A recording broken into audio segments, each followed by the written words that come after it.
Lyndon Johnson was somebody who, while we hear talk today about liberating people, we know that Lyndon Johnson liberated the American people.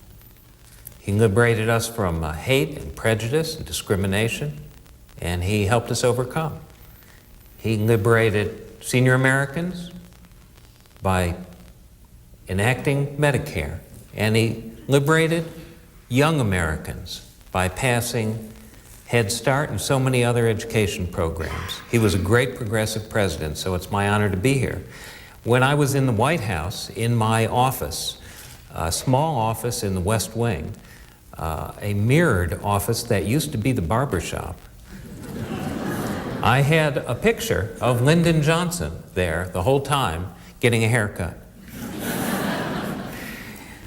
And I also want to acknowledge my wife, Jackie, who is here, who was the director of the White House Fellows Program during the Clinton administration, a program founded by President Johnson, a great program that has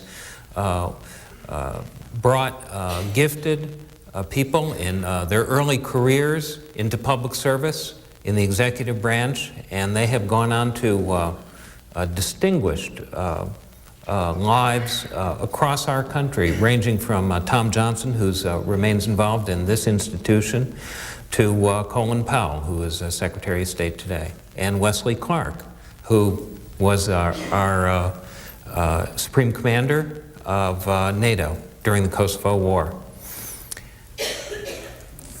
So I'm delighted to be here to speak about the Clinton presidency. The Clinton presidency is in the line of great progressive presidents. That is how I describe it in this book, The Clinton Wars. And the reason that the Clinton presidency was surrounded by controversy and contention, by legends and myth, and even malice, in my view, is that Bill Clinton had a program for bringing the country forward. And that program aroused intense, hostile opposition. Those issues are alive today. They still continue. And that is why, even today, the very name of President Clinton arouses polarization on two sides. There are those who love him and those who hate him. The Clinton Wars are something like the Punic Wars or the Peloponnesian Wars. There are an endless series of wars that will be recounted, I believe, through human history. And they were about whether or not we would move forward or whether we would move back. And great power was contended for in them. Bill Clinton, when he came into office and was elected, was required to reanimate this progressive tradition. It had been almost 30 years since the Johnson presidency, and before that, the Kennedy presidency. And in that time, there had been only one Democratic president, Jimmy Carter, a good man caught in bad times. He had been a one-term president. New realities had been created. President Clinton had to deal with the discredit that had fallen upon the Democratic Party as a result of divisions over the Vietnam War, over racial strife, and over the fact that the Democratic Party is the party that believes that the instrument of the federal government can be used to benefit the vast majority of the American people. And government itself had fallen into discredit. Ronald Reagan in 1980, in his inaugural address, had said, "Government is not the solution, government is the problem." That was a direct contradiction of the great progressive tradition in our history. Bill Clinton had to deal with new realities. He was the first president of his generation, my generation, to be elected to office. He was the first president after the Cold War, as the world could no longer be defined by the bipolar conflict, the long twilight struggle, and had to be reinvented. So he had to deal with his own party, with the country that was not used to a Democratic president, yet had elected Bill Clinton with 43% of the vote in a divided field of three candidates, and with a world that required defining itself.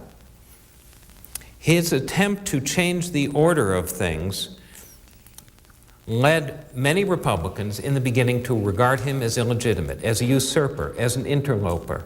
They believed that the Republicans were the proper party of government, at least of holding power, and that the Republicans held a lock on the White House, and that Bill Clinton himself did not belong there at all. And from the beginning, the Clinton wars were waged. This stirred strong passions on all sides. The focus came to be on Bill Clinton as a person, but the reason that he was personified as something that was negative by his opposition was because of his program. The first Clinton War took place from 1992 to 1994. It was, the lay of the political land was that the right-wing movement, the conservative movement, had invested heavily in its infrastructure, particularly in Washington and throughout the country. It had vast resources and fundraising and money, and it was beginning to create its own media. Fox News began then, funded by Rupert Murdoch. And the congressional Democrats themselves, though still the majority party, were deeply divided and also complacent. This was the kind of party that was described by Will Rogers. I'm not a member of any organized political party. I'm a Democrat. And these Democrats believed that they could take any position and that somehow the Democrats would always remain in the majority in the Congress. And so Bill Clinton was a study of growth in office. In his early presidency, he believed that he could subcontract his foreign policy to his national security team and focus himself, like a laser, as he said, on the economy. And instead, as always happens with presidents, foreign policy crises arise. And Clinton was confronted by crises in Bosnia, Somalia, and Haiti, and they seemed to overwhelm him at the beginning. There were stumbles in appointments, and there were also stumbles over the initial health care program, his signature program on which he had campaigned, universal health care. Hillary, my good friend, became the head of this task force, and her role became politicized from the very beginning, and she could never escape, no matter how hard she tried or whether she wished to, from being a political figure from the very start. In Bosnia, President Clinton learned after 2 years that it required his strong, continued, and persistent attention, and he learned that diplomacy backed by force was the way to go. But it took him that long to gain command and to learn how to operate in foreign policy. In health care, we know that the health care initiative met division among the Democrats, never gained the support that it ought to have, was postponed time and again as the president pursued other initiatives that also divided the Democrats, even positive initiatives, free trade, crime bill, gun control. All these divided the Democrats up and down the line. And health care never came to a vote on the floor of the Senate, and thus was defeated. In the middle of all this, there was a fostering of what I would call pseudo-scandals. This was created by a cast of characters from underneath a rock. Some of them coming from far from Clinton's Arkansas years. Cast of characters that included all sorts of right-wing operatives and even die-hard old segregationists from the beginning of time. And they began with Whitewater. Whitewater seems so incomprehensible now. It's a murky, complex, endless scandal, but it's an important one because it became the germ that led to the plague of the impeachment trial. Whitewater can be described in one sentence. In 1978, Bill and Hillary Clinton invested in a real estate deal and lost all their money. That's the beginning and the end of the story. There's nothing more to it. But it led to the appointment of an independent counsel. And soon that initial independent counsel, a moderate Republican named Robert Fisk, was replaced when the Independent Counsel Act had to be renewed. And he was replaced by the three-judge, conservative-dominated panel that appointed independent counsels, and Kenneth W. Starr was appointed in his place. Starr was inexperienced, a weak man in my view, sought to be tough, and was deeply partisan. And he began looking into the Whitewater scandal. I learned later in doing my book, in talking to Sam Dash, who some of you may remember from the days when he was chief counsel of the Watergate Committee. And he became the legal counselor to Ken Starr. He looked into the prosecution memos of all of these pseudo-scandals, the travel office, the FBI files, Whitewater, and he told me on the record they had nothing. And he went to Ken Starr, and he told him, it's your job after all these years of looking into this to drop it, because you're a professional now. And when you find no evidence, it's your due diligence to write such a report. And Starr refused because he believed that the Clintons must be guilty. It was an article of faith with him. They must be guilty because the less evidence he found, he said, the more they must be covering up. And so Whitewater continued. And Whitewater also bore on what happened here in this first Clinton war.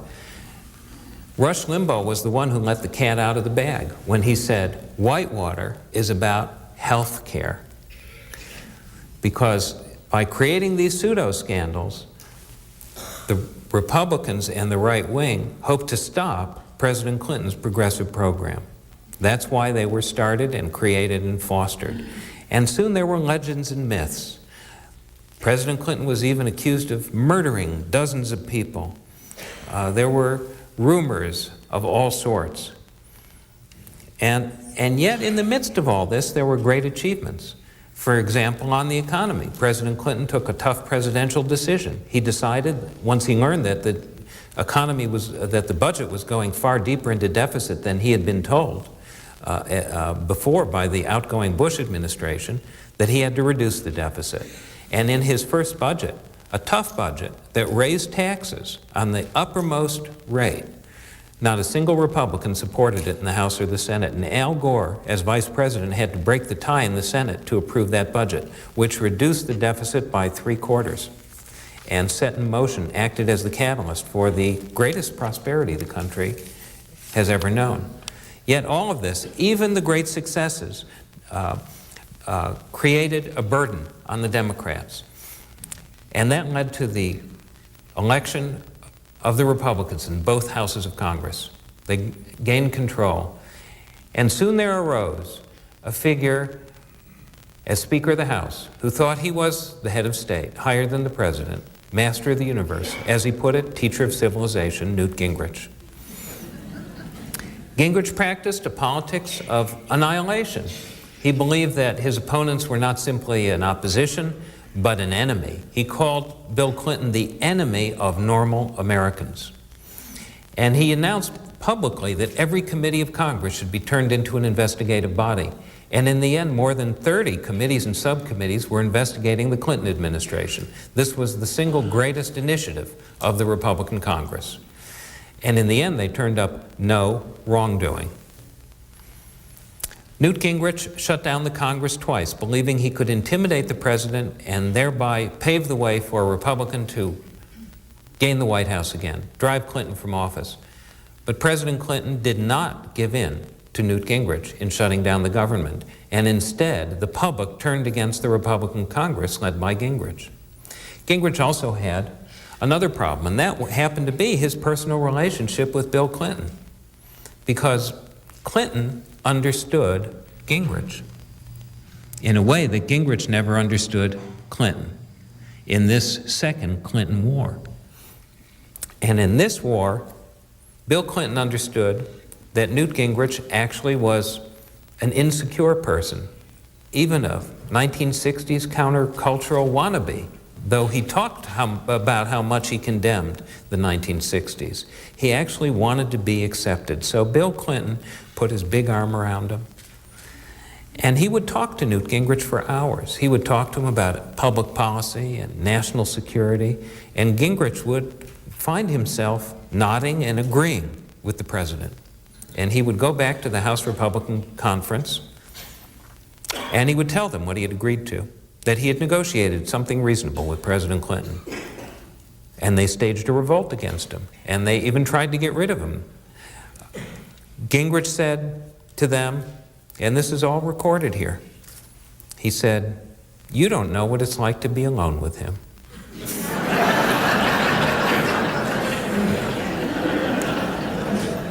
You do the same thing. So the Republicans decided Gingrich should never be alone with Bill Clinton. And they sent, from then on, a minder to accompany him to the White House. And this minder was Dick Armey.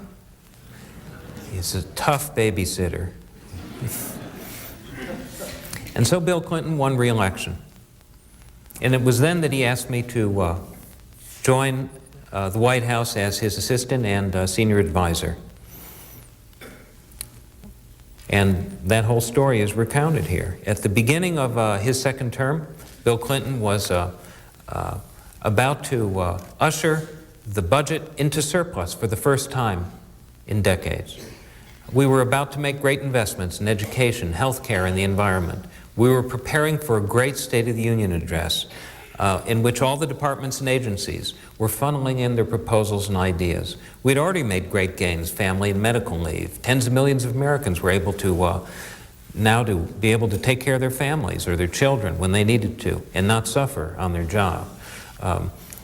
There had been the Hope Scholarships passed. More than 10 million young people could now go to college on these scholarships that hadn't been able to take advantage of them before. But there was much more to do, much, much more to do. So we were preparing for that. Bill Clinton, who I saw now no longer as a journalist on the outside, but on the inside as his advisor, was somebody who was involved from beginning to end in every single public policy. Every single decision that was taken, he was profoundly involved in. He did not operate from a small circle of closed advisors. One never knew who President Clinton was talking to. He had, on any given issue, ranging from the Middle East to education, a wide range of acquaintances, friends, some of whom are in this room today, who he would draw upon for information. He loved getting out in the country and talking to people, and he would learn by speaking to people. I found that in any room that we were in when he was being briefed on almost any issue, he was as expert as the greatest expert in the room. He would rewrite every single speech, and he would then, once he was relaxed, regale his advisors with tall tales from Arkansas before he would deliver them, about how he was going to once have a shootout with the NRA lobbyist, that sort of thing. And then he would somberly deliver his speeches. We were all set to do that when, I remember on January 21st, 1998, another Clinton war broke out. This was a war between President Clinton and the independent counsel, Kenneth W. Starr. And on Starr's side, I would say, was the vast right-wing conspiracy. And anyone who reads this book will never be able to deny that they were there and how they operated. The day the Monica Lewinsky story broke in the Washington Post, I read it on my doorstep at 6 a.m. It accused the president of serious crimes, subornation of perjury and obstruction of justice, in a conspiracy with Vernon Jordan, a great civil rights leader, a Washington lawyer, close personal friend of the president. And I ran into the White House. Every single day before 9 a.m. I had 4 meetings. And this time, instead of everybody being very focused and efficient and effective, as we always were, I found a good deal of confusion and chaos. Let me just read you a little bit about what the atmosphere was like inside the White House on that day, that first day of this, what became a great constitutional crisis. Within the White House, there was no organizing focus, no strategy, no one calling meetings, and we had a growing sense of standing on a beach waiting for a tidal wave. Some felt near panic. Those are my colleagues, my fellow advisors to President Clinton. Normally poised political people believed they faced potential personal ruin. They correctly thought that Ken Starr's power was limitless and his motive to destroy the president relentless. They convinced themselves, even if they had no reason, that they too would become Starr's targets. Their fear was stark, and it was seeping out to reporters. The plague that had gone through chronic and acute phases from the beginning of Clinton's administration was now extremely acute. But as sudden and all-encompassing as the crisis was, its elements were not unknown to us. For years, there had been accusations, congressional hearings, and Starr's grand juries. There had been prosecutorial leaks and raging firestorms over Whitewater, with Hillary herself dragged past the Klieg lights to testify. The entire scandal system was already in order. All the actors, from Starr to Gingrich, from the reporters to the talking heads on television, were on their well-rehearsed marks. The plague now arrived in full force, and the whole political city was consumed by delirium. And that is what we faced on the first day. How did we resolve it? How did we think? How did we come to any ability to act? Along with the other members of the senior staff, we held constant discussions and developed our own strategies. Of course, we had doubts about whether or not there was a private relationship, but about whether or not there were crimes committed against his public office, I had no doubts that this was false. And I had no doubts that Ken Starr was acting as a reckless, partisan prosecutor, operating not on the idea of American jurisprudence, but more on the idea of an inquisition in which a man is targeted in search of a crime. And in the balance, I believed, and so did the others on the staff, that whatever existed in the personal life of the president, it belonged not to us, and it wasn't about us. It belonged to the Clintons. It was about them and about their marriage and for them to resolve, not for us.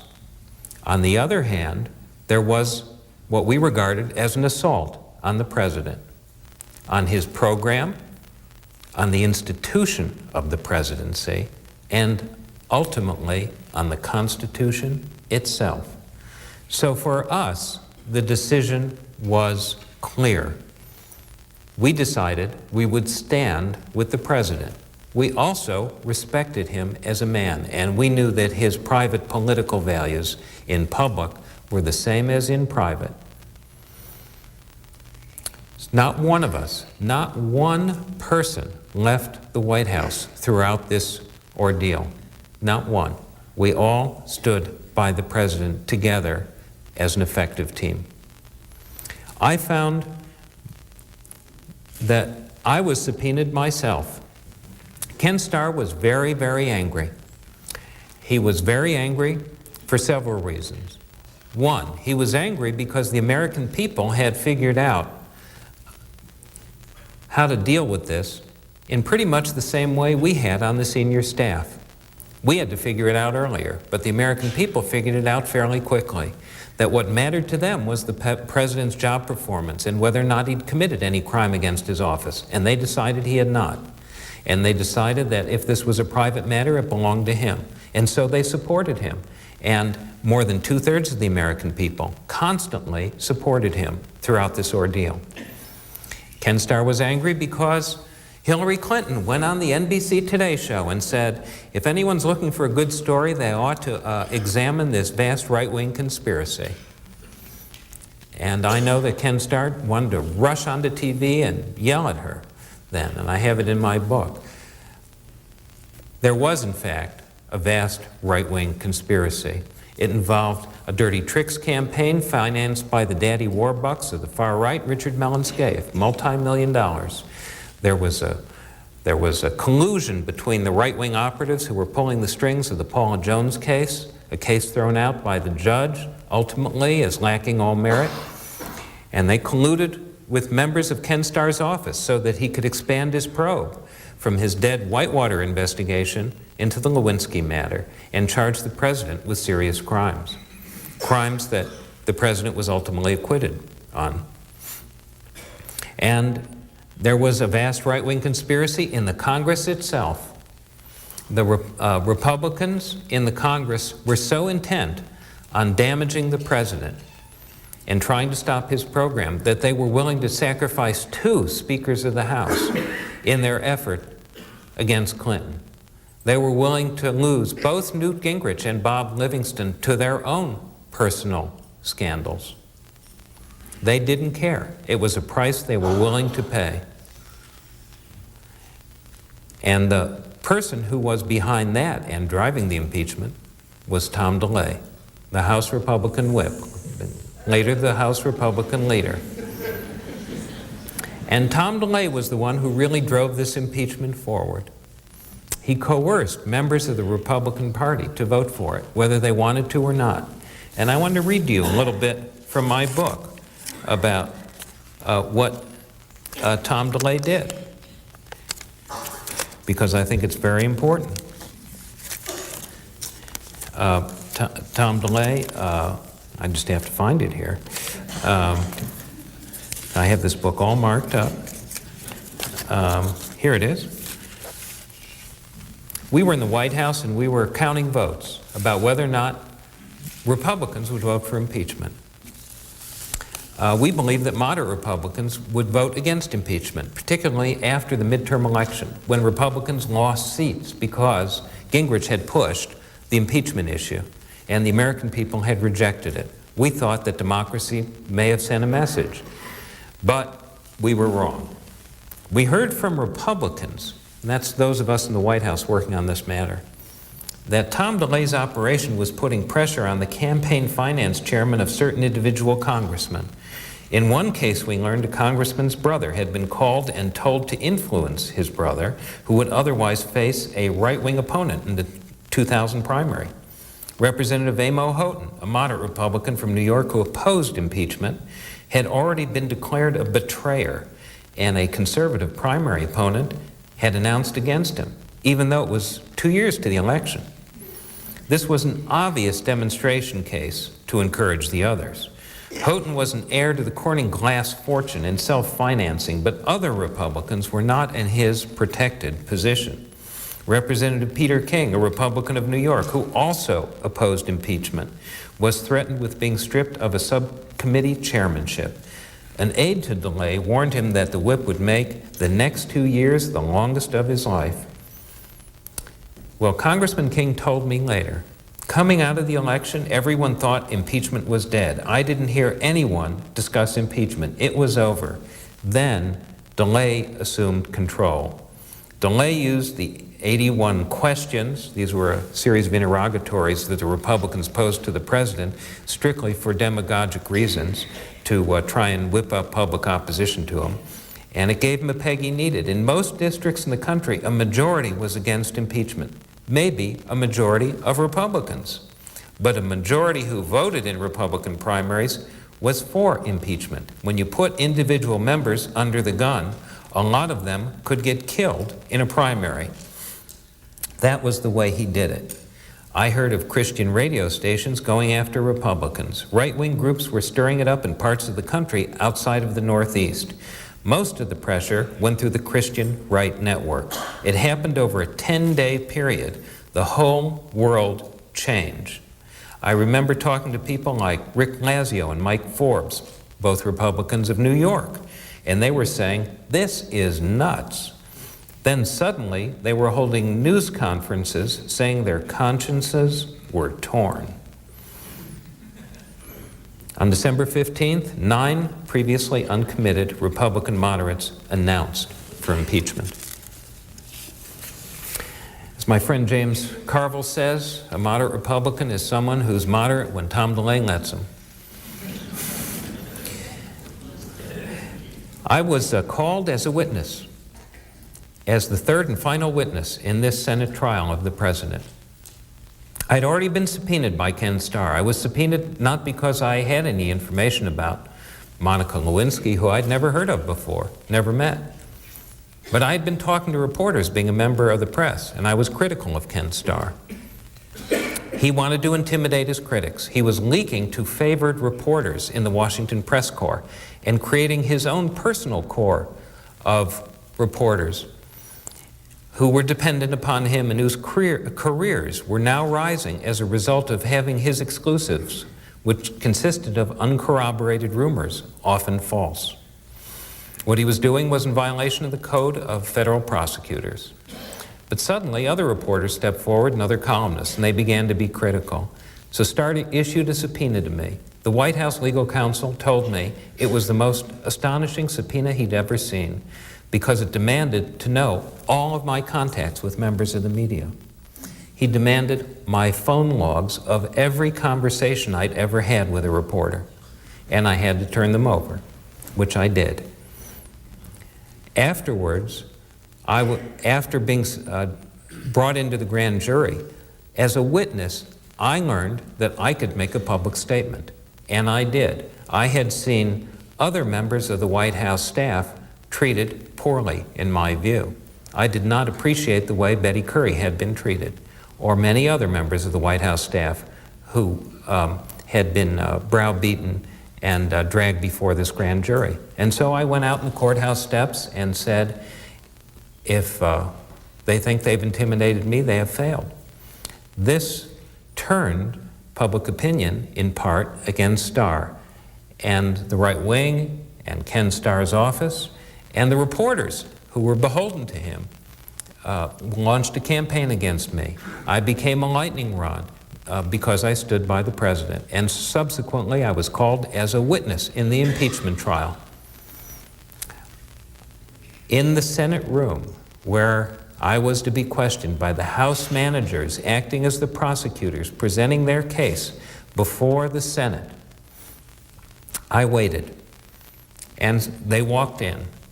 I was to be questioned by Jim Rogan, among others, one of the House managers, a former prosecutor himself. And as I stood there about to take my seat behind the table and swear an oath, Rogan came up to me and he said, "You know, no one wants to be here less than you, except me."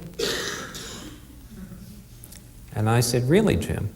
He said, "That's right, because we're on the wrong side of history." And I was astonished.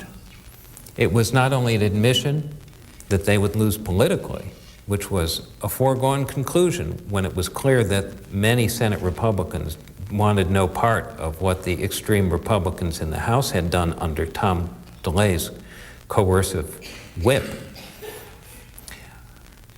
But it was also an admission that there was something wrong here. In the end, the president was acquitted of all charges.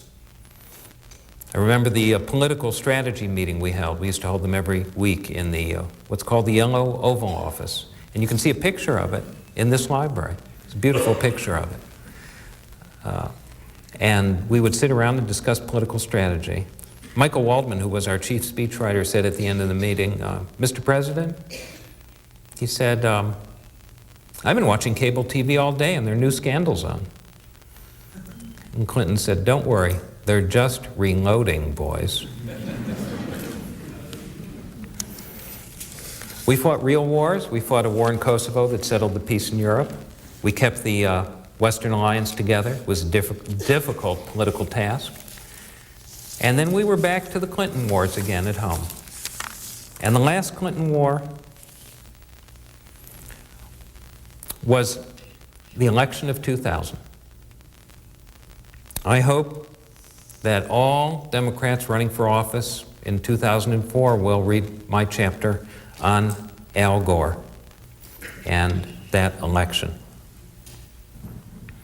Although Al Gore made tactical errors in his campaign, he was someone I worked with and came to know inside the White House. He was an incredibly productive vice president who worked on public policy ranging from reinventing government to putting global warming forward as an issue, to working on U.S.-Russian relations, advancing democracy and stabilizing it there, working on trade issues, working on technology issues. He was a great innovator and even a futurist. He was a dedicated public servant. He devoted virtually his entire life to public service and came from a family who had given their lives, his mother and father both, to public service. His father, as you know, had been senator from Tennessee before him, and his mother had worked for Eleanor Roosevelt, writing her correspondence. But Al Gore, who was an Eagle Scout, did not run consistently on the Clinton record. I believe that he was disoriented by the campaign against President Clinton. Although no one confused Al Gore personally with Bill Clinton and his human foibles, Gore could have run on the record more consistently. And there was a disinformation campaign against Gore. Now, this is very interesting because all along there had been a very, very focused campaign against President Clinton and against Hillary Clinton, against both the Clintons. And suddenly, Al Gore became the focus of this attack machine, this Eagle Scout, this person of sterling integrity. How could this happen? And what did they do? They went to the core of his character and attacked him as a liar and exaggerator on stories that every single one, as I document in the book, were themselves lies and exaggerations. But Gore was so offended and had such a sense of himself and knew that he was a person of integrity that he did not respond right away to these attacks. He was disoriented by the disinformation, I believe. And so it was beneath his dignity to reply to these scurrilous attacks. And so they stuck. And in the end, only 57% of those who agreed with Al Gore on the issues wound up voting for him. In the second debate, Jim Lehrer, who is a fair man and a fine journalist, devoted the entire last segment of that debate to whether or not Al Gore was a liar and exaggerator, putting Gore on the defensive, and he lost 15 points just from that debate alone. A completely false issue. So it turned out that it wasn't just about Bill Clinton, the person, and it wasn't just about Al Gore, the person, or Hillary, the person. It had to do with the kind of politics that they practiced and the kind of programs that they had and the goals that they pursued. It was really about who would hold the presidency, who would hold power, and whether or not the progressive presidency would be continued. In the end, Gore won, despite all this. He won by more than 500,000 votes. He won by more than 5 times the amount that John F. Kennedy beat Richard Nixon. And he certainly won Florida. The U.S. Civil Rights Commission, in fact, investigated after the election what had happened in Florida, and it issued a report, an undeniable, irrefutable report, saying that the majority of those votes that were not counted in Florida, in which the intent of the voter was clear, were cast by African Americans. So what began in the 1992 campaign as an attack on Bill Clinton, involving some of the old die-hard segregationists from his Arkansas, wound up in Florida in the greatest violation of voting rights since the era of Jim Crow. The only vote that counted was 5-4 in the Supreme Court, with a conservative majority giving the presidency to George W. Bush.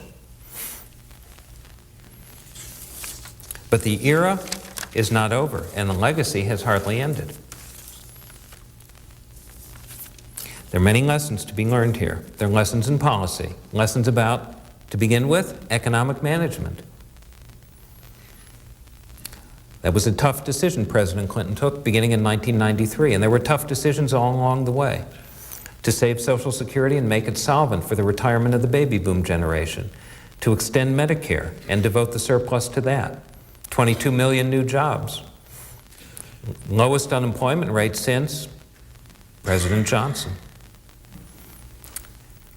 Greatest rise in living standards of African Americans since the end of Jim Crow. 25% reduction in poverty. That's the greatest fall in poverty since the administration of President Johnson. In foreign policy, President Clinton established a new internationalism in a post-Cold War era in which we worked with our allies and extended our alliance and won wars, yes, and built up our military. In fact, it was this military that won the wars in Afghanistan and Iraq. And this internationalism understood that in the new global economy, what was required was not only free and open trade, but also raised labor standards, new initiatives for women's rights. We lowered the debt on less developed nations by 3/4 at the 1999 G8 summit in Cologne. We had education initiatives for the third world. We understood that we had to deal with the disparities and the inequalities and the disequilibriums in this new global economy that we were facing, or else there would be new perils, including, the president said, terrorism. And he fought a war against al-Qaeda, tried to kill bin Laden, missing him by only hours after the East African bombings in August of 1998, rolled up terrorist cells, stopped the Millennium bombings of 2000, and extensively briefed the incoming Bush team that terrorism would be the greatest problem that they would face. President Clinton also advanced the idea of one America, not simply as an ideal, but as a practicality. I believe he did more on this count in creating an image of our country as one nation of people from diverse backgrounds than anyone since President Johnson. And he did it through policies that worked. He practiced the politics of hope and possibility. He did it in a practical way. He did not exploit a politics of fear and insecurity. And politically, he also showed that if you stand up for yourself, people will know that you will stand up for them. The presidency is a representative office in a democracy, and it's crucial to stand up to those who would oppose you and your program and use any means to try and stop it. It's a legacy that Democrats, I believe, ought to follow. And finally, there's another lesson. It's a lesson that I saw by standing next to President Clinton, and that is a very important lesson. It's related to the question of hope, and that is that presidents matter. Presidents really matter. Who was president? It mattered that President Johnson was there. We saw it in the lives of every American, and that's why we're a different and better nation today. Even today, we wouldn't be what we are today if he had not been there. And the same is true for President Clinton. In his own way, he reanimated the progressive tradition in the presidency. And he made us a better people. And the American people ultimately were the ones who chose that path because they put them in the White House. But presidents matter, and those who say that presidents don't matter have another agenda. They want to encourage apathy and despair and make it seem that you don't count. They want to make you feel that the economy is the weather and presidents can't affect it. They're just business cycles, and they go up and they go down, and there may be unfair policies and tax cuts that benefit the wealthy, but that's just how it is. And you shouldn't worry about presidents affecting things and improving the lot of the majority, because they can't do that. What they really mean is that they want to hold the power and they want to make the decisions because they know, too, that presidents matter. So from President Clinton to President Johnson, President Kennedy, President Truman, President Roosevelt, and all the way down to the beginning, there have been progressive presidents who've shown that presidents matter and take hard decisions and tough decisions that change our country for the better. Ultimately, it's all about us. At the end of my book, I quote a poem from Walt Whitman, who was a great admirer of a Republican progressive president, Abraham Lincoln. And in this poem, Whitman says, "You are not there for the president. The president is in the White House for you." And that's what we all know about progressive presidents. And that's what I learned being in the Clinton White House. Thank you very much. I'd like to answer your questions.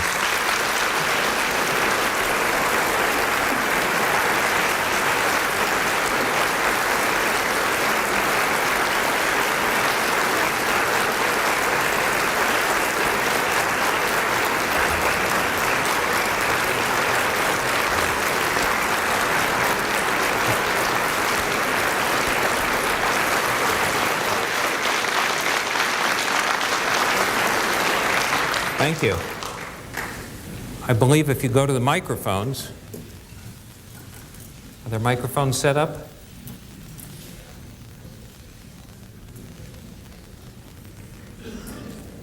There's one right over there, if anyone has a question.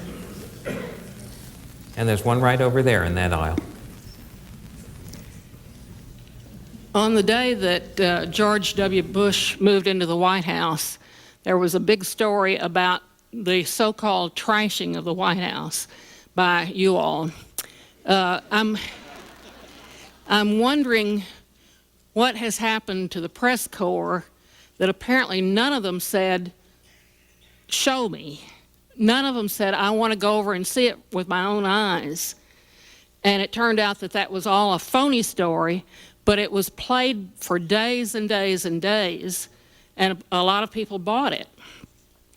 I'm wondering if you can comment on members of the White House press corps that they just take handouts. Incidentally, that story came from an anonymous source in the White House. No one was willing to attach their name to that story. But what's become of the press corps that they don't say, "I want to look at it and see it for myself"? And the other question I'd like to ask is, could you comment on Tom DeLay's participation in the immediate aftermath of the November 2000 election, when he arranged to send all the Republican congressional staffers down to Florida to stop the hand recount that was taking place and to create what was considered to be the best dressed riot that's ever occurred in this country?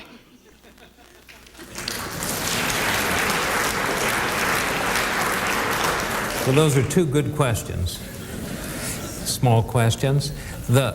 On the first one, the press corps, large parts of it, had become compliant with the scandal mongering of the right. As they advanced their careers, I believe, in the Clinton administration, they also believed that they proved somehow how independent and brave they were the more they trashed the Clinton administration. There's some degree of competitiveness with Clinton and with those of us in the Clinton White House from elements of the press corps. Why is that so? That's so because we weren't privileged. We weren't sons of privilege. We were people who got there, for the most part, on merit and just were educated and worked to get in these positions. That's very much like the Washington press corps for the most part. And I heard more than one reporter say, why are they there? Why, I'm just as smart, I should be here. It was a very competitive feeling, whereas there is a deferential feeling, a different class feeling towards some Republicans who are privileged. And there's a distance. And they don't see them as the same as themselves. And so they're more deferential. They also believe, in a perverse way, that they can prove their objectivity and independence by trashing Democrats somehow, because they've been attacked by the Republicans as the liberal media, and they can prove they're not. And on the other hand, they can prove that they're fair by leaning over backwards for the Republicans.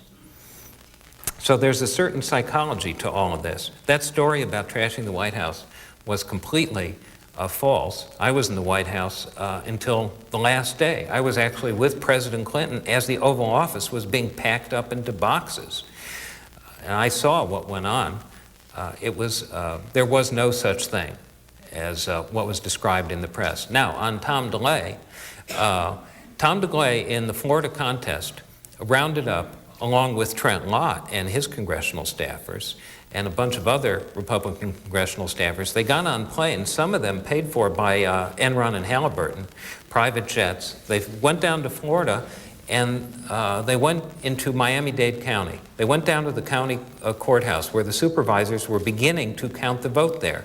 And as we know, that would have added hundreds of votes to Al Gore's column, because we know now what that vote would have been.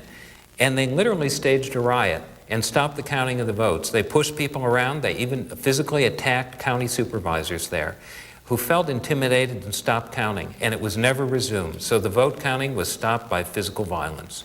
The Republicans in Florida were willing to use any means necessary to stop the votes from being counted before their case reached the Supreme Court. And on the one hand, you've got to admire them. They were willing to do anything. It was all hands on deck. They actually cared about power. And on the other hand, you have to remember that's what they'll do. Yes. There's something that's been a question I've been wanting to ask for 10 years, something that I regret very much. When the whole debate about health care began, my late husband became very interested and had many ideas on the subject, and we both thought that we were sure that there would be some improvement at least. After the debacle, after Harry and Louise won out, why did the Clintons not say, well, maybe our program was too complicated, maybe it should be different, but by golly, we're going to stick to the goal of universal health care? They didn't, and I will never understand why they didn't go on saying that. I think now it's going to be 10 times harder. It's a very important question, and the answer has to do with the politics of the time and how the Clinton wars evolved. When the Universal Health Care Plan was defeated, President Clinton believed, and the Democrats lost control of the Congress. President Clinton had to outsmart and outfox the Republicans, and he needed a new strategy. He could not simply propose universal health care as a rhetorical statement and see it defeated again and again and again and look as though he were ineffective. He had to have proposals on which he could corner the Republicans, wrong-foot them, if you will, and then keep moving and moving and moving incrementally. And he did so even on health care. He never gave up on this goal, but he knew that he could never implement it. But we did implement portability of health care even after the defeat of the Universal Health Care Plan, so that workers could take their health care plan with them from job to job. We implemented Children's Health Insurance Program that covered 5 million poor children. So we made some gains, some incremental gains. But one of the legacies here is that there's a large unfinished agenda. All presidents, however great their achievements, leave unfinished agendas. President Johnson left one. President Truman left one. It was President Truman who first proposed universal health care. And we didn't achieve it, and that's going to be left to a future president. So there's much left to do. And that's one of the lessons here. And there's a huge, huge program that we have to take up. And it's going to meet with new realities as well. And a new progressive president sometime in the future is going to have to shape that program and meet these new realities in a new way, drawing on this tradition not only of the right values, but of innovation and pragmatism in order to accomplish it. Because politics, as we all know, is the art of the possible. And we all try and get as much as we can. And I believe that's what President Clinton did under the circumstances. And I believe that's what President Johnson did when he had that wonderful landslide in 1964 and was able to accomplish so much for the American people that had been thwarted before in the first term under President Kennedy. So as much as was done, much is left to be done. Al Gore has said he won't run for president. Do you think he could be drafted and persuaded to run, and would he win if he did? I take Al Gore at his word. I think he's not running. I think the desire for Democrats to draft Gore shows that the Democrats who are in the field right now need to have more appeal to the rank-and-file Democrats. They need to speak up. They need to draw in sharper contrast between their program and what George Bush is doing. And they need to, and it's going to be a long process because the Democratic primaries are going to take place now over many, many months, and it's not going to be until next year that there's a single nominee, a single voice for the Democratic Party. It's going to be very frustrating for Democrats, but it's inevitable. And the desire that either President Clinton descend from the heavens somehow and assume the role as spokesman, or that Hillary run, she's not running, or that Al Gore be drafted when he's made plain that he just isn't running this time, I think only adds to the frustration, but also should lead Democrats themselves to demand that their candidates speak up. Actually, my question was about the 2004 campaign. Why, as everyone knows, Al Gore won the popular vote. I'm just kind of surprised why he's not getting in the 2004 race. And I know Mrs. Clinton's, I know you're a friend of hers, and her name's come up, and she's been actually showing very high in the polls for 2004. So I'm wondering where her future is, and I'm kind of surprised that, you know, she's very high up there when the 2004, her name comes up. And I'm just wondering why, you know, Al Gore's kind of been kind of quiet, and just wondering what Mrs. Clinton's future holds, because I'm very surprised she's high in the 2004 poll, so I'm wondering if she's going to actually run. Thank you. I think that Senator Clinton, Hillary Clinton, is capable, knowledgeable, experienced, as few people are in the presidency. And she's learned a lot from the time she headed the Health Care Task Force to the time she won a seat in the U.S. Senate to represent New York. And where now in the Senate, she reaches across the aisle, and many Republicans regard her as extremely effective and not at all as the stereotype that they had thought. They find her to be a very different kind of human being. Also, I hope everyone here reads her book as well. It's a complementary book to this volume.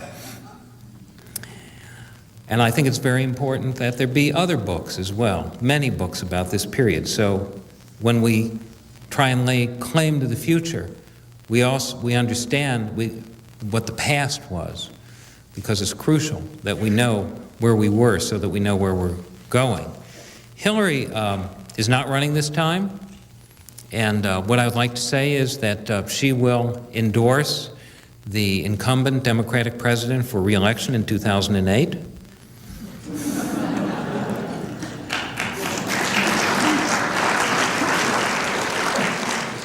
But if some indefinite time in the future it should ever happen that she were somehow to run and become president, I have no doubt that she'd be a fine president. We here in Travis County seem to be in a redistricting battle with Tom DeLay. It seems to be directly with Tom DeLay, and I wonder if you could tell us what you have learned about how to do battle with this person.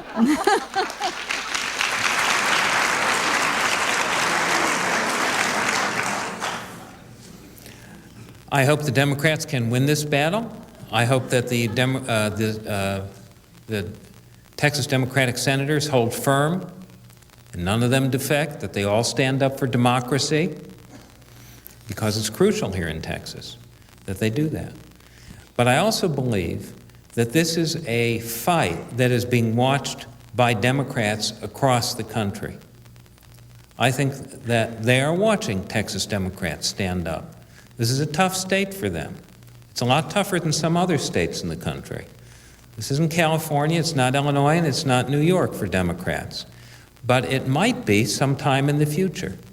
There are profound changes going on in the composition of the population of Texas. And sometime in the future, it may just be that, especially with the growth of Hispanic voters and with their growing participation in the electorate, that Texas too could find itself becoming a lot more like California and voting consistently Democratic sometime in the future. And I believe that's the motive behind what Tom DeLay is doing, and I believe he's working with Karl Rove. And that's why they want to redistrict now, to prevent any future redistricting, make it very difficult in the future. And what they want to do is thwart the will of the people, now and in the future. And they want to establish conditions that do that. So I think if you stand up now, you send a message to Democrats not only here but in the country. I think if you stand up now, you're also putting in a marker for the future that will bear fruit for Democrats when conditions change, which inevitably they will.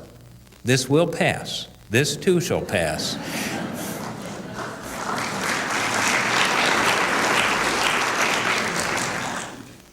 I certainly hope that your statement that this too shall pass will come true. But this goes back to, I don't think it's lighter, but it might be. I did a doctoral dissertation on first ladies in the White House. And you know, almost every one of them had husbands who cheated on them. Almost every one of them. Now why?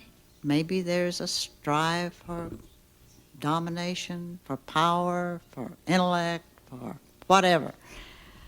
But why do we make so much of it when it is so regular?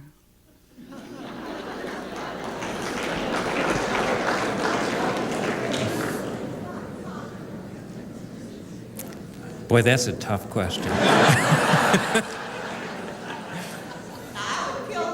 But you understand.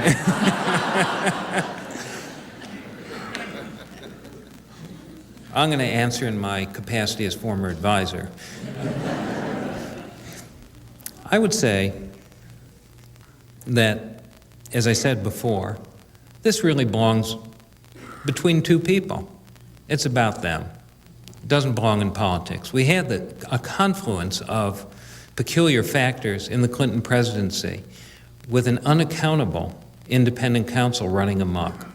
Had we not had that office, I don't believe that this matter, which never properly belonged in the public arena, would have been turned into a constitutional crisis. The country should never have been put through it. And I believe also the president should not have been asked these questions as a result of a wretched Supreme Court decision saying that he could be subjected to a civil suit, even by clearly a politically driven case that was thrown out as lacking merit, because it wouldn't distract him from his public performance, which we know was ridiculous. Nothing better or worse than a bright, sexy president.